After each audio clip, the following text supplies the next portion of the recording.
The object of capitalism is to increase consumption. This is Keynesian economics. If there was no demand, there would be no pricing. If there was no demand, there'd be no consumption, there'd be no production, there would be no flow of goods. There would be no capital. So capitalism needs a demand, it needs consumption. And if people are satisfied in their personal relationships, in their individual lives, then they don't need to consume material things. They don't need to go to the store. They don't need the shopping sprees. They don't need the individualistic, atomized experience that capitalism provides. They don't need the replacements, the substitutes for relationships, the entertainment, the media, whether it be in a political form or whether it be of the Rick and Morty variety, whatever it is. They don't need that. Because they're satisfied in the primitive state of nature that is the family unit, the extended family, community religious life. Now, that's not to say that people can then go to the hyper-collectivist mode, right? Because the Marxists correctly identified that capitalism was this alienating, atomizing, individualizing force. So they said, what's the exact opposite of that? Let's go in the exact extreme opposite direction. And they said, we're going to have this universal collectivism, no races, no nations, nothing. It's just going to be workers of the world unite. And the problem is that most people are restricted by Dunbar's number. And so the actual number of people that they conceive of as being part of their in-group is very small. It's their community church. It's their neighbors in the neighborhood. It's the people that they work with at their job. It's, all of those personal, close relationships, the people you interact with it on a day-to-day basis that you remember their name. You conceive of them as people. And now I'm not saying that everyone is psychologically identical in this respect, that some people, their Dunbar's number may be higher or lower. And in fact, I would suggest that there is a certain type of, perhaps a capitalist or sociopathic type of a person who actually doesn't conceive of really anyone as people, or maybe has a small, like a family unit, maybe 200 people. But then outside of that, they're able to remember names, remember faces, remember personality traits and characteristics well enough that they can do business with people, and they can have these kind of internal profiles of who people are. And they can do this with thousands of people and work with many different clients and understand the social networking of the business world, and that is their world. And they don't have a lot of empathy for people, and they don't view other people as being really actual real people, and they don't care what happens to them, so they don't have that empathy. But of course, the communist idea of a universal ethics, a universal empathy, where we're all just workers of the world and we all just love each other and we care for each other. Because I've talked to these Marxists and I say, well, why do you care about the working class in general? Why don't you care about your community, your cultural niche? Why don't you care about your in-group? And they say, well, I just love everyone equally, which is a cop-out, which is a lie, I think, for most people. Maybe there are some people out there like that, but most people, they're in a bell curve of empathy, where on the one hand you have the low empathy people who empathize with nobody, sociopaths, psychopaths, and then on the high empathy people, the ones who empathize with everyone, the people who are always seeking for another victim in some far-off foreign land to go help and treat and bring in as refugees. Most people are somewhere in the middle. They're not at those extremes. And you have to deal with most people. How do you help most people? How do you give them that feeling of satisfaction? Well, you have to recognize that capitalism, first and foremost, is designed in its intentions, in its functions as a system which is dependent on the flow of goods, which is dependent on demand, not on supply, because supply can always be created, right? If there's a demand for a technology that doesn't exist, we can invent that technology. So supply is not the fundamental key factor in a capitalist economy, it's demand. If there is no demand, if I just say, look, I live in a cave or something, and I live there with my family, and I have a family, and because dogs are not part of the capitalist economy. Dogs are self-sufficient, or wolves are self-sufficient in the wild. They don't need to buy all these extra accoutrements. You can't invent demand among wild animals. They need the sex, they need food, they need sleep, they need the communal life with the other animals, but they don't need anything on top of that because of the human potential for imagination and fetishization. We're able to fetishize lingerie. Lingerie isn't something we're born with. It's not something in our DNA, so to speak.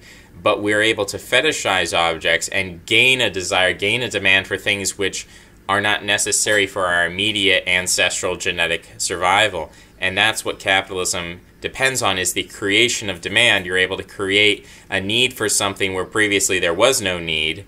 And so capitalism not only depends on demand, but there is an incentive structure built into the DNA of capitalism that it instinctively wants to break down those things which satisfy you in order to make you a more desperate, depressed, anxious, unsatisfied person. Because the more depressed and unsatisfied you are, the more desperate and anxious you are, the more mentally ill you are, basically, the more you depend on the capitalist consumer structure to feed you these quick bursts of dopamine, whether it's through, pornography, or whether it's through the advertisements or the video games or the Tamagotchi, Neopets, or Facebook likes, Instagram likes, Twitter likes, all this social media apparatus.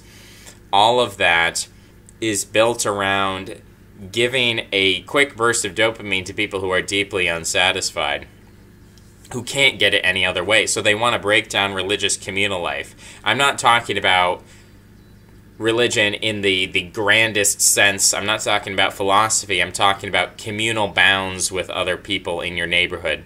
They want to break down the neighborhood of itself. They want to create urban spaces where you're alienated from your neighbors, where you don't have that connection to your neighbors.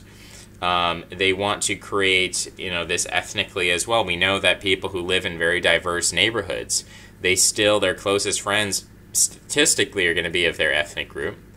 And that's documented in it's not Robert Putnam, the bowling alone effect. That whole effect there, when you have ethnic diversity, it makes people less connected with the people around them. And they're more desperate, and they're more anxious, and they're more atomized, right? And so capitalism is just there waiting to create demands, false demand substitutes, for the basic human need of just, being around other people and being happy with other people. It's there to substitute that with some kind of product or some kind of service or some kind of social media apparatus that they can plug people into. And then when people are plugged into that, they are creating these they're being fed artificial demands. You need this, you need that, you need the other thing. Jump on this cultural bandwagon. You have to notice that in terms of music and culture and fashion, that hundreds of years ago, things changed very slowly, at least for the vast majority of people. The people, we are now living in a society where we have mass aristocracy. It's like the aristocracy of the masses, in a way, where we are constantly trying to conform to like this aristocratic style of living. There's the cosmopolitanism, always moving from one place to the other, not rooted in the soil, always changing fashions, changing habits, always trying to catch up with the new latest thing. And that it was, for a long time in Europe, the style of aristocratic living. But for most people, they had the same religion as their ancestors, they listened to the same exact music, the same exact culinary experience. Everything was very, very similar and changed very slowly over time. And it's not been until recently that the experience of people living in urban settings is now much more similar to aristocrats of the past than peasants of the past. And of course we have to understand that most people are peasants in their orientation, right? That's just how most people are built in their ancestry, in their genetic lineage. That's who they're built to be. And we're taking them out of that environment, pushing them into something else. And the fact is that anxiety and depression and all of that, you could describe it as a side effect of capitalism, but it's also a foundation of capitalism. It's something that capitalism depends on, because if people are united and they're satisfied and they're content in themselves, they don't need all the demands of capitalism. Sure, maybe they need a robust economy in order to provide for the national defense, to ward off, outward enemies, to secure their borders, and so on. There's obviously a degree to which money is necessary for your own survival, because if you're the caveman, or the extreme example, Ted Kaczynski, hiding out in the woods, being this primitivist, the anti-technology neo-Luddite, he's hiding out in the woods trying to do his own thing, and then the loggers come in, they start cutting down his forest. So you can't just say, well, I don't care about money, I don't care about capitalism, I'm just going to go live off in the forest. You can't also do the Marxist thing, which is just this total collectivism, because that's a lie.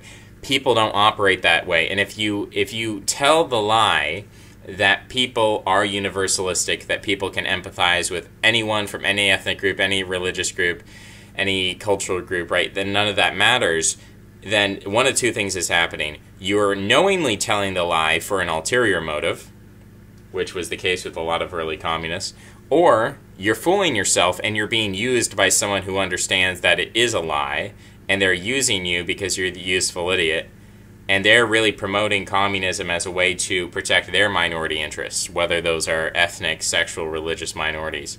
They're trying to protect themselves through the vehicle of communism. They see it as a way to usurp an old aristocracy, to usurp white supremacy, to usurp the patriarchy. So they're opposed to those things because they're part of an interest group. They have a special interest. They have a minority interest. They're not universalists. They don't care about everyone equally. They have their own little niche identity, their own in-group that they're a part of. They want to protect themselves. They say, I'm a gay man. I'm part of this group, gay men. I'm going to protect myself. And so I see communism as a vehicle for my own personal protection as an individual, and protection of my friends and my community. But they're not universalists. They're taking the message of universalism and they're falsely promoting it to people who think it's actually a viable, psychological mode of organizing society. They promote it cynically, and stupid people buy into it, and they act as the masses, the useful idiots that actually are the foot soldiers for this ideology. And that's what we see with, Coke and Pepsi and Apple and Facebook promoting capitalism, promoting globalism, promoting universalism, and the people who buy into that are Antifa, and then Antifa think that they're left-wing revolutionaries when really they're just supporting corporate capitalist interests. Right? So you have, again, to restate it, you have the extreme capitalists who want you to be desperate, who want you to be depressed, who want you to be in an anxious, mode of collapse all the time, having anxiety attacks, being mentally ill, because that's going to hook you into their system of demand. It could be medical demand, it could be therapy, it could be psychiatrists, it could be medicine, it could be Rick and Morty, it could be pornography, it could be that work takes over your life. In any case, it is an extreme psychological, it is Freudianism and Keynesianism combined. And of course, Keynesian economics is somewhat inspired by Freud. But it is a marriage of the worst elements of the two. And it takes it to the extreme. And it says that the worse off you are, the better it is for the system psychologically. If you're always in this constant state of need and desire and demand, then that is good for the system. And that's, to some extent or another, that's life, right? That there is an evolutionary aspect to this will that Schopenhauer described, this general will of wanting and desiring and needing. And that is what leads to survival, because if you're totally apathetic, if you're Buddhist, right, what is the opt-out? If it's not Marxism, if Marxism isn't the solution to capitalism, if that's a false answer, what is Buddhism then? Well, Buddhism is suicide. Buddhism is opting out of the system. So you see sort of three systems here. One is capitalism, it's the hyper-demand. Communism, which is the false alternative, right? It's really the hyper-demand of minorities to protect themselves against a majoritarian structure, guised as universalism, which doesn't work, which is false. Then you have Buddhism, which is just suicide, just apathy, just giving up on life, not being evolutionary, not progressing, and falling behind, as Ted Kaczynski would, living in the forest and getting confronted with modern machinery cutting down the forest. So you have these three kind of things, and they all have their own issues. They have all their own problems because capitalism is driving people into despair. Individually, you have to recognize whether you see it as in a sort of a fatalistic teleological way. If you see capitalism as this unrestrained power, as you know, the pessimist Schopenhauer did see it. He saw that basically, yeah, Satan rules the world in a way, and this is kind of the founding principle of reality as we know it. But that's a false thing, right? So you can see it in that kind of Buddhist, Eastern, Schopenhauer type way. If that's false and we need to embrace Buddhism, I'm going to kind of ignore communism. I think communism has legitimate critiques of capitalism, but it gives a false solution. So if you have capitalism, which is not workable for individuals, it might be great, it might be powerful as a system. You should distinguish that. It might be powerful for good or evil, who knows. But it might be the most powerful system ever conceived of in existence, and based on really, and you can look at Schopenhauer and say that capitalism really taps into the basic power energy of the universe in a way, and a deep spiritual level. You can look at that and still understand that it is trying to make you miserable for its own profit. For the profit of the greater system is trying to make you as an individual as miserable as possible. So is the solution then Buddhism? Well, again, from my perspective, Buddhism is a kind of selfish opt-out, because Buddhism doesn't care about the future. Buddhism doesn't care about life as a whole. Buddhism doesn't have a universalism to it. In communism, you have the false universalism, imagining that everyone can buy into this, worker proletariat system where we're all just the same. That doesn't work. There is an inherent capitalist nature to people. So that exists, and we have to work with it, but we can't allow it to go, for our own sanity, we can't allow that to be taken to the extreme to the point where it destroys us. Communism destroys people through lies, and capitalism destroys people by taking their passions and making your passion the center of your life. If your passions are the center of your life, there's no reason, there's no rationality to control them. There's no higher ordering principle. And so and people do. They do go the way of drug addiction. They do go the way of gambling. They make these poor decisions. They waste their lives. They make themselves miserable. We see these extremes, and we see the opting out of Buddhism. We see the selfishness of Buddhism, that it doesn't care about the future. It doesn't care about the universalism of life in general. It doesn't buy into any of this. So, sort of my question is, for the living person, what do you do? Because from my perspective, Buddhism is immoral.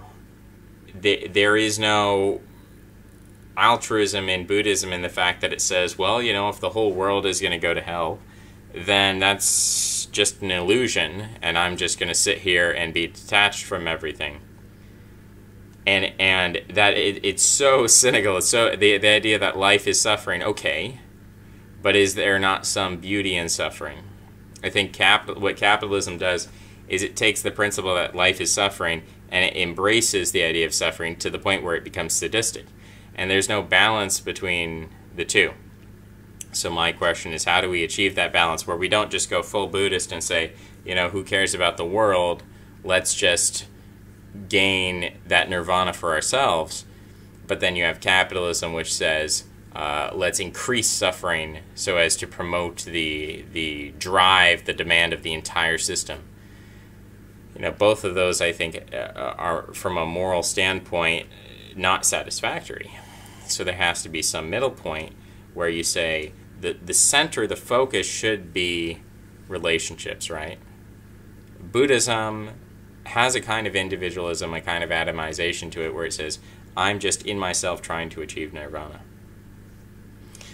Whereas capitalism is just like, I'm trying to achieve the satisfaction of my own desires. Now, I think it is possible in a way to become completely detached.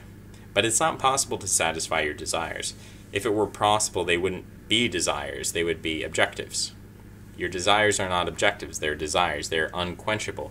The moment you think you've quenched them, they just sort of pitch themselves up a notch. That's an evolutionary process, it's a psychological process. You think you're satiated by food, and what happens is you just become obese, and your hunger increases, and it's sort of this never-ending thing until at some point the whole system breaks down and you die of heart failure. And that's a metaphor for any kind of addiction. Addiction is just the logical progression of any desire if it's not stopped at some point. So what is the stopping mechanism? We have to have some kind of detachment from desire. We have to have some kind of repulsion and see the ugliness in capitalism. We have to see the ugliness of desire. We have to be able to stand back and recognize and be disgusted at some points with our desire. Because if there is no disgust, if there is no hatred, then there is nothing to stop the logical conclusion of desire, which is always in gluttony, in addiction, in self-destructive things. So at some point you have to have an element of the Buddhist attitude. But then again, if you just fully embrace it, you might find that's also untenable, because it leaves the whole world in the hands of capitalism. You haven't saved the world. How do you save the world?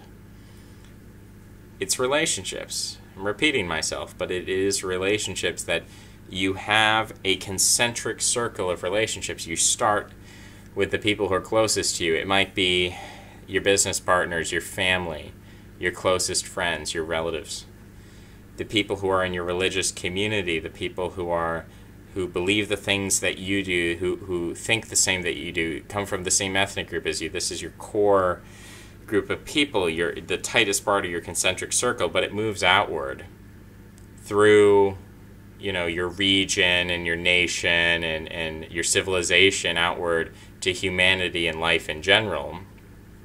And through that perspective, that concentric circle of identity, that allows for limits on capitalism, because the prioritization of your desires is limited by the fact that you have empathy for other people around you, and you have relationships with people around you, and you're not just focused on satisfying your own desires, but you're also focused on helping your in-group survive and your own in-group thrive. And so, at the outward bounds, there is an element of communism, there is an element of universal collectivism, but what's closest to you is your personal relationships. It's not the total individualism of capitalism. It's not the total universalism of communism, but it's a concentric circle model, or you could view it as a pyramid model, if you like. It's a prioritization of value, starting with the individual, going out through various levels of in-group, and then reaching finally this totalistic universal, which encompasses everything. And you work out from there, first taking care of the smallest circles, the ones that are closest to you, and then going out from there.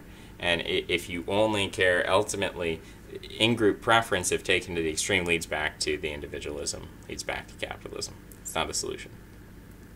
Just going to the extremes of the universalism is just a shroud. It's an illusion. It's a kind of a moral puritanism, or a holier than thou attitude, or saying that it's the implication that humans are perfect, and that we can attain that kind of objective perspective where we don't care who you are or how you think. We're all going to view each other equally. It's a kind of utopianism that is used to fool young idealistic people, but it's used by cynical minoritarians to protect themselves from a majority. That's about all for now. Thank you for listening.